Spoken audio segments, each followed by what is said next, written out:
we have discussed the molecular and cellular mechanisms of opioids for pain in neurosurgery, including the proteins. Hey guys, magandang araw. Welcome back sa aking channel.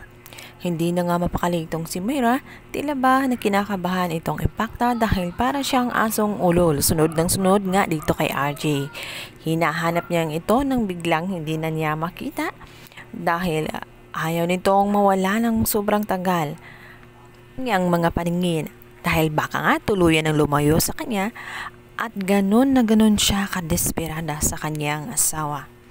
Samantala, sinabi na ni Giselle dito nga kay Lynette about sa pagpunta ni RJ sa Estridge. Hinahanap nga niya ang kanyang anak para maghingi ng pasensya sa ginawa ni Moira.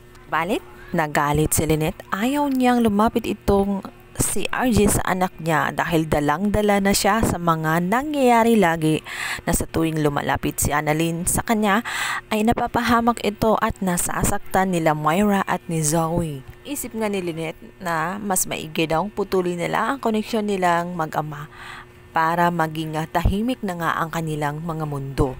Dahil yun naman talaga ang napag-usapan nila dati. Balit, sinabi nga ni Giselle na kilalang kilala niya ang kanyang kapatid. Kapag may gusto ito, ay gagawin niya at hindi yun basta-basta na lamang magpapapigil. Lalo't alam na niya ang tunay na ugali ni Moira. Dahil nagsimula na nga ang symposium presentation at nauna na nga nag-present itong Apex na pinangunahan ni na Luke at ni Zoe. Maayos naman ang kanilang naging presentation at pinuri naman sila kagaya ng nagawa nila dati. Pagkatapos nga ng presentation nila Luke ay nagkaroon ng break. Dito naman nang usisa si Luke at naghingi na rin ng tawad sa inasal ni Zoe dito nga kay Annalyn.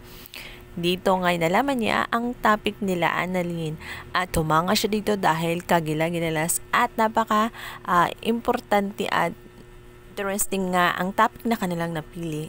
Agad niyang ikinuwento dito nga kay Zoe. Subalit, hindi natuwa si Zoe at lalo lang nainis dito kay Annalyn at sinabi niyang talagang dati pang bida-bida itong si Annalyn. Iral na naman ang pagiging insecure nitong si Zoe dahil kahit anong gawin niya ay talagang hindi siya natutuwa sa mga pinagagawa nitong si Annalyn. Dahil sobrang inggit niya dito at iniisip niyang matatalo na naman siya sa kanyang presentation. Samantala, sa di inaasahang pagkakataon ay nagkita itong si RJ at Lynette sa isang flower shop.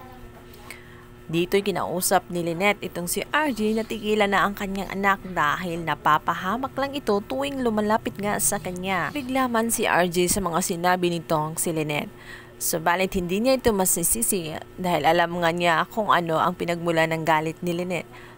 Dahil nga dito sa kanyang asawa na lagi na lang nananakit sa kanyang anak at pinoprotektahan lang niya ang kanyang anak kaya ganun ang kanyang naging aksyon dito sa kanya. Subalit sinabi ni RJ na wala siyang ibang gusto kundi magkaroon ng pagkakataon at makausap lang si Annalyn at maghingi lang ng sorry sa mga ginawa nitong si Moira. Subalit nakakagulat ang mga sumusunod na pangyayari dahil bigla na lamang lumindol. Dali-dali namang nahawakan ni RJ ang mga kamay ni Lynette para magtago sa ilalim ng lamesa. Karoon tuloy sila ng kilig moments. Subalit nakakatakot ang kanilang sitwasyon. Ang theory ko dito, sana nga mauntog ang ulo nitong si RJ para tiyak mabalik na ang kanyang mga alaala at hindi na sila parehas na mahihirapan. Sabangan na lang natin kung ano pa ang posibleng mangyayari. Salamat sa inyong oras at pakikinig. Huwag po kalimutang mag-like at mag-subscribe sa aking YouTube channel at mag-follow na rin sa aking Facebook. Thank you so much guys. God bless everyone.